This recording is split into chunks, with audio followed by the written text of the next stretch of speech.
Unit 1, Lesson 7, last lesson of the unit. A little quick review of last class. We established 3 methods of determining the inverse of a function.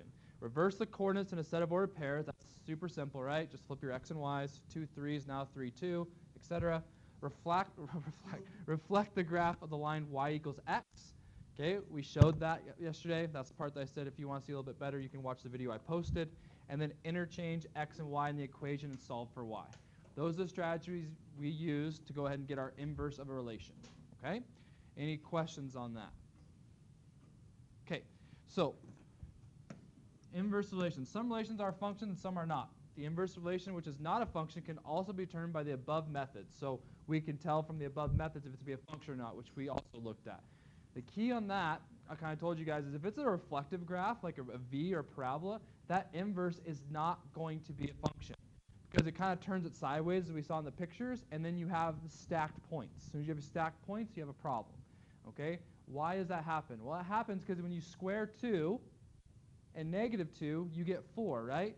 So then 4, when you reverse, goes to 2 and negative 2, which is a problem when you do your inverse. Okay? So I'm kind of speaking out loud on that.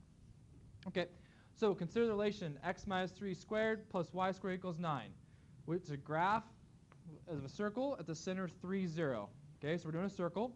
If you don't remember your circle stuff, circles are in the form x squared plus y squared equals r squared. So that's why the radius is 3. Square root of 9 is 3. Okay, so that's where they got that. This is a shift, and the y doesn't shift at all, just so you know. Describe how to use the graph of the relation to draw the graph of the inverse relation. So, once to describe, so we want to reflect. We can use the reflect over y equals x if we'd like.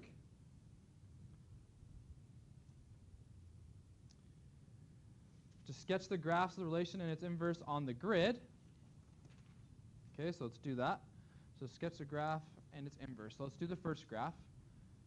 So x minus 3, remember, just like with parabolas and v's, it's opposite. So minus 3 means right 3. So this goes right 3 and 0, so it's going to be right here. That's the center. And then the radius is 3. And I kind of, for me, just help me visually. The book won't do this, but I like to just kind of go 3 in all directions. So that's a radius, that's a radius, that's a radius, that's a radius. And then I kind of have my circle now. Okay, you can erase those lines if you want. That's just to kind of give me a base for my drawing. Okay, let's get back to what we were doing yesterday. The y equals x line. It's right here.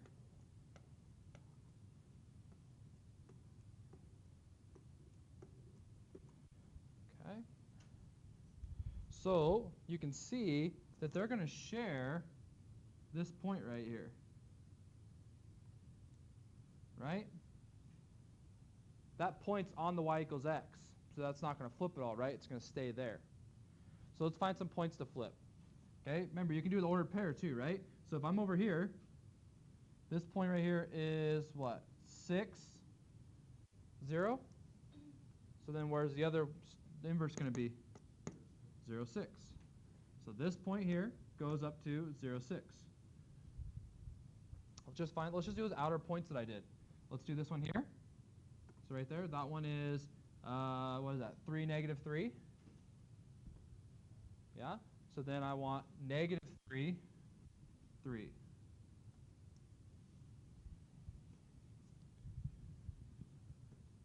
Okay?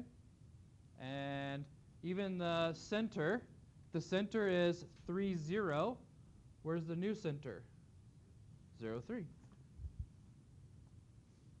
So we're here. You kind of see things lining up. Once I have the center, too, I can kind of cheat a little bit because we know the inverse of that circle is not going to change size, right? So I'm going to go ahead and go here. I told you that dot was there. 3 away, 3 away. Okay, so this is your inverse one. Again, my circles are not going to be beautiful, but not too bad. Okay. Describe how to use the equation of the relation to determine the equation of the inverse of the relation. So describe. So interchange x and y, right?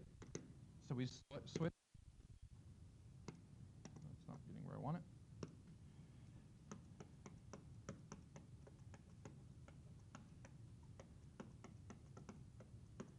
interchange x and y. So now this one is kind of nice because it's actually pretty cool. Before we had to solve when we interchange x and y, right? But we don't have to solve here because we don't have a parabola or line, we have a circle. So look what happens when we interchange x and y. It's y minus 3. So if you go from the circle, y minus 3 means to do what? Go up 3. Look at us. Yeah. And so we went up 3. That's what we did. And did the x move now? No, because why? When we switch it to x is here now, there's no movement for x. So we interchange those right there to get the inverse, essentially. It's kind of nice. Circles, you don't do much solving. It's just they just switch spots. Okay? All right, determine the equation of the inverse relation. So we already kind of have it. I just told you what to do. It's going to be, I'll put x first because typically they put x first. But this is the equation. X squared plus y minus 3 equals 9. So everything's the same except for x and y flipped.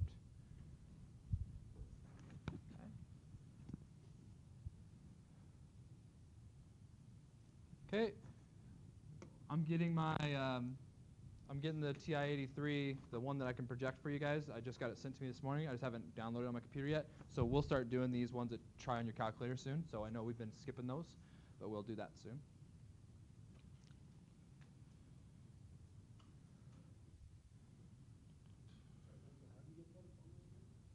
Yeah, this one?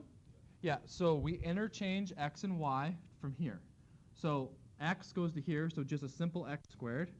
And the y is now the one with the minus 3 here. So those just traded spots. And so if you look at your circle that we made, y minus 3, that's the center. X didn't go anywhere. This is a 9, yeah.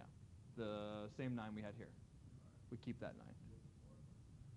Oh, that's a y. Yeah, that's a y. Yep. Nope, that's all good. I admitted my faults with handwriting, so that's fine. Let's get that touched up here. A little better y. Okay. Yeah. It's hard to say what are you interchanging when you have a 4 there. Okay, good. Okay, so write the equation of the inverse by solving for y. So now they do want us to solve for y. So we are going to do that. So I'm actually going to do that since I have the equation here. I'm just going to do it right here, but you guys can use that space under E. So what would you do to solve for y here? Just tell me what the first operation you do.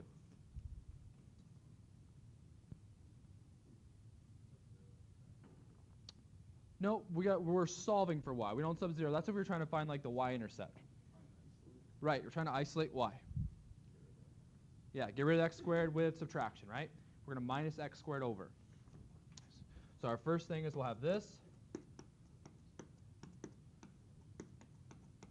Yeah, see that? All I'll do is minus the x squared over. Yep, square root.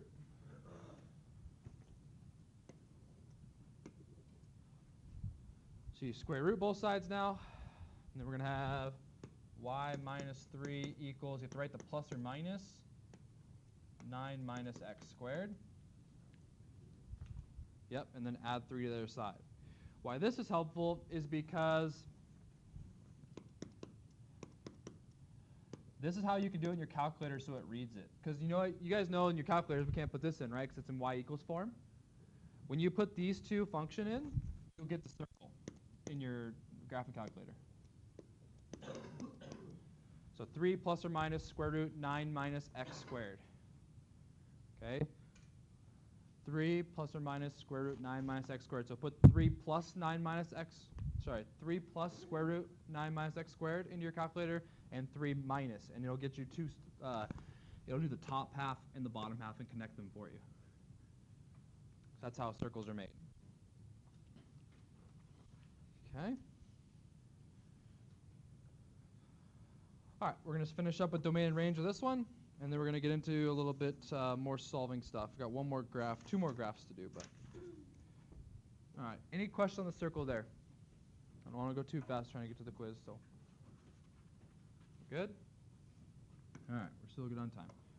All right, so using interval notation, state the domain and range of the relation and the domain and range of the inverse. Does this agree with the second and third bullets in the review at the top of the page? So if we do the relation, so the original, Then he said to do interval notation. Okay, so interval notation, the domain, that's an arrow. So what's the domain of that first circle?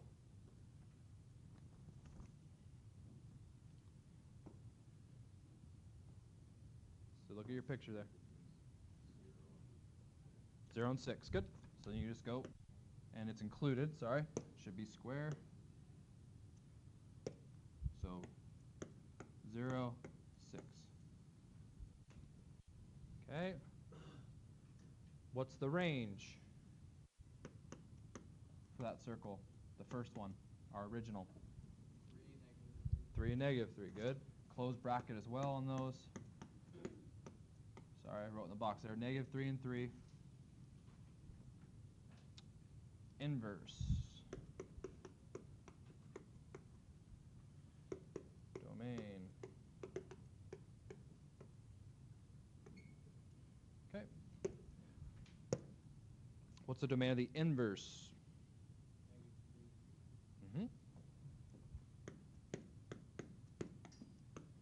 And the range. And so you see what they're talking about? What happened? They flipped, right? Yep, they told us that was going to happen, so we expected that. Okay?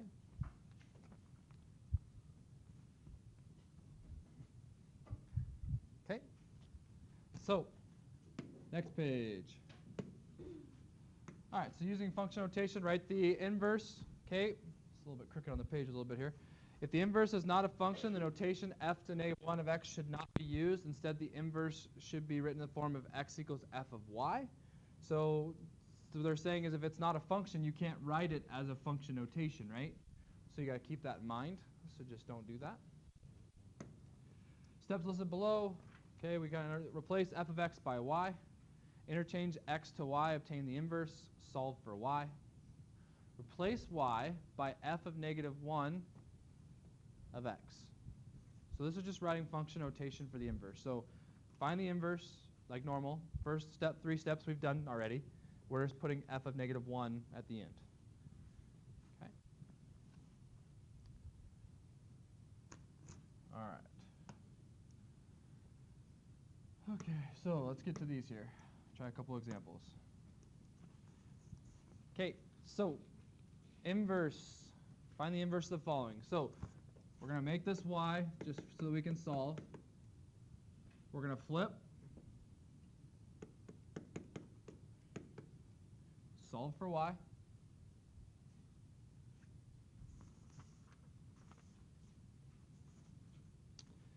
So we're going to add 3. Divide 2 to everything. And so our y is 1/2 x plus 3 over 2. So everything I thought is normal. We did that yesterday, except for now we plug in the negative 1 function. And I can write that because why? Based on what I just said.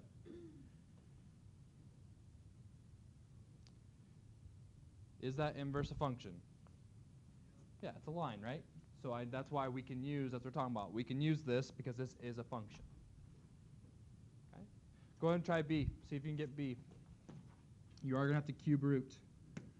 Okay, I'll pause the video. All right, see how you did. I'll go ahead and go through this. So same thing. We're going to have y equals x cubed plus 4. X equals y cubed plus 4. X minus 4 is y cubed. Cube root. Cube root. That's an awful 3. Okay. So y equals cube root x minus 4 is the function.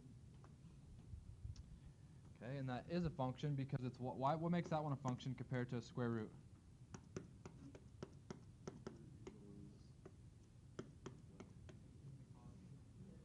Right. Cube roots are cool with positive or negative, so we don't have an issue of like restrictions or anything that's going to stop us. Okay, we can do all those, so everything's fine. Very good. Okay, good work. All right. Just got one more full page and then a last example, okay? Hang in there, you guys doing good. Keep participating, keep answering with me. Asking questions if you have some. Okay, consider the function x squared minus 4. So like right before I even start, we know the inverse of x squared minus 4 is going to what? Not be a function, right? Because x squared minus 4 is symmetric. It's reflective. It reflects laterally, so when I flip it, it's going to now reflect vertically, which is a problem. Vertically reflecting is not a function. Okay, very good. So graph y equals fx in the grid provided, so state domain and range. So let's go ahead and do that quickly. All right, let's see here. So we're going to do it. Let's go ahead and stay with the color coordinated here. So we'll do this in green. X squared minus 4 is a pretty easy one. Okay, guys, it's going by 2. Make sure you notice. Nobody laughed at my joke. Fine. Okay, so it's down by 2. So down 4. Okay, and you still can go up 1 over 1. That's still fine because it's going to be, let's go, actually want to go. We know 2 squared's 4, so it's like that. Okay. I do 16, so 4 squared 16. So if you go over 4, you got to go up 16. 2, 4, 6, 8, 10, 12, 14, 16. And that's going to be mirrored. So that's what your parabola is going to look like.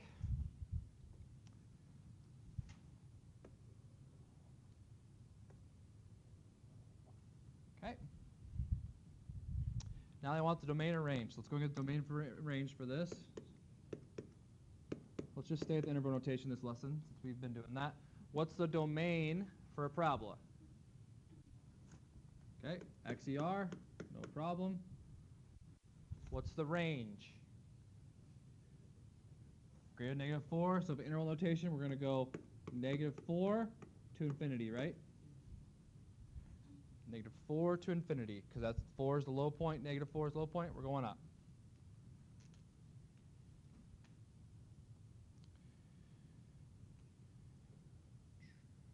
Okay, so once we find f of y, so they're telling this because it's not a function. So x equals f of y, so we're going to go ahead and still switch. So we're going to do x equals y squared minus 4. So I switch the x and y. Plus 4 and square root. So the giveaway, you kind of see this actually. The giveaway is that that's telling you you're going to have 2 answers. Right? That's the giveaway. It's saying you're going to come up with 2 solutions. Okay, and so that inverse essentially turns it sideways, and so it's going to be over here. So we could also just plug these into, if you're not picturing it very well, you can always just plug in x values. So if I put in, for example, if I put 0, 0 plus 4 is 2. So the answer is going to be, 0 plus 4 is 4, square root is 2, right? So it's going to be plus or minus 2 are going to be dots. So here and here. Okay. If I put in -4, -4 plus 4 is 0, so it's plus or minus 0, so at -4 is where this is turned. So this is turned like this, shifted. Okay? And the next one would be down here at 16, which we can't go to, so it's going to look like this. That's your inverse graph. Okay? Still reflects over y equals x. Okay? Mine's a little bit off because it's human drawing. Okay, but a good point to look at is this point, the tips there, the low and the lowest points you could say. Because if I come right down the middle here, these are the same distance apart. They're 2 squares. That's the center of it. So just confirming y equals x is still the reflection line. Okay. And what's the domain and range of our inverse? So what's the domain of our inverse? So this would be automatic, right? What happens? We're just flipping these, aren't we? Yeah. Okay. So domain, yes, it should be greater than -4. So it should be -4 to infinity now. And then our range should be XER. Oh, well, yeah, good point. Thanks. Oh, you're on it. Y-E-R. Okay. Okay, let's finish this off here with D. What's D saying here? D, good thing you have your picture there. I'll lose mine for a second. Is the inverse of f a function? No. Okay, we can say no. Okay, and it says, if not, how could you domain or range of f be restricted so the inverse of f is also a function?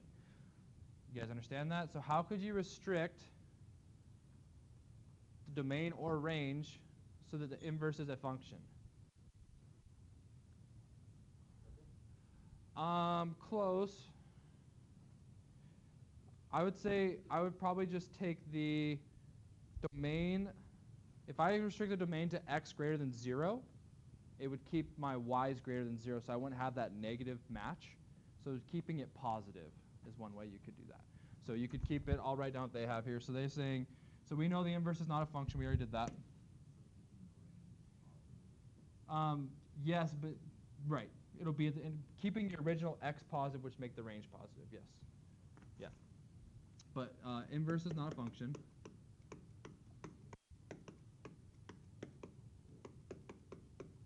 Okay. All right.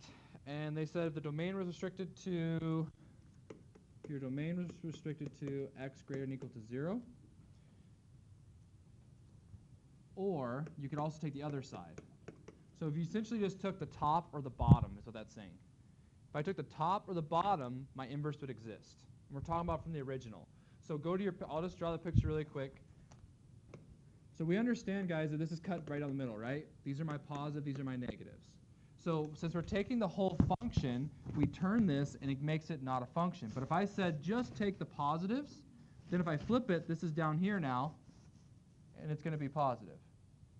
Like there's no restrictions, there's no matching anymore. It's like we're cutting that bottom half off or we're cutting the top half off. Okay, so that's what's happening. So that's what they're saying. Okay? All right, cool. Last two. Got this one and one more. All right. 10. Yeah. Okay, Don incorrectly determined the inverse of the function. Okay, defined by y. Y is square root x minus 3 to be the equation y equals x squared plus 3. He graphed the inverse of the function and obtained a parabola. Explain why Don's equation of the inverse is not complete. Okay, so you guys already see why. Why is it not complete? Because we know that x minus 3 does this. X minus 3 is going to be here. Okay, it's going to be there. 1, 2, 3, 4, there. So this is what x minus 3 looks like. So what's wrong with that inverse? Right, it doesn't have the bottom. He doesn't have the plus or minus. He's missing the plus or minus. Okay, so just put missing plus or minus. Okay.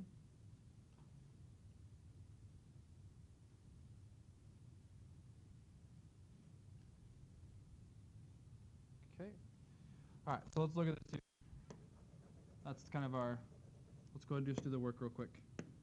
Because I think actually, yeah, he has the inverse, okay. All right, so if we go, yeah, is to be defined by, so we're just showing it.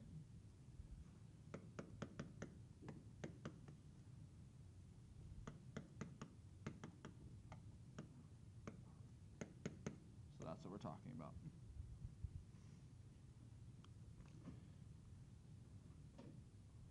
Okay.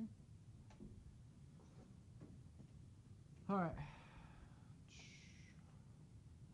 Okay, we'll stop on that one. All right, so let's get this one done, and then we'll be good here.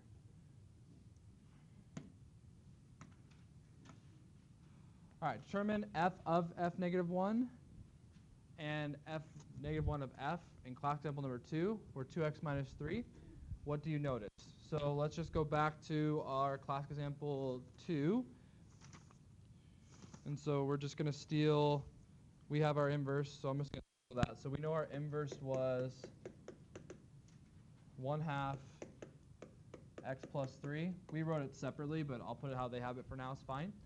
So when we're doing a composition of these two, we're going to see what happens. And you're going to be like, of course, but let's go ahead and do it. So we put negative 1 into f. So we're putting this right here into that x. I said they pulled the half out. We're going to leave it like that. It's the same thing. Okay. All right. So we have 2 times 1/2 x plus 3. And then we have the minus 3. That's us doing this one here. Let's go back to black here.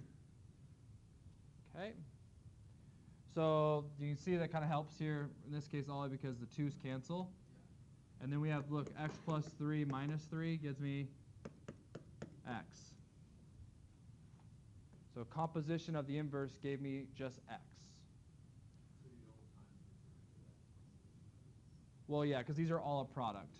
It's one product. It's not. If that's a plus, then you distribute, but you don't distribute with a product, right? So here we go. Now the other way. Let's plug in to the other one. So 1/2. And then we're plugging in 2x minus 3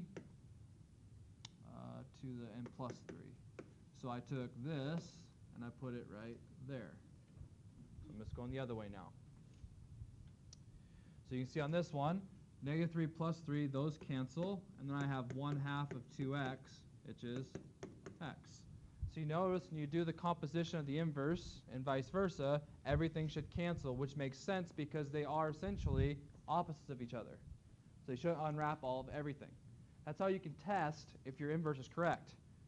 You go ahead and plug it into the original, and if you don't come up with an x, then you're not right. Okay? All right, we'll finish there so we can go on here.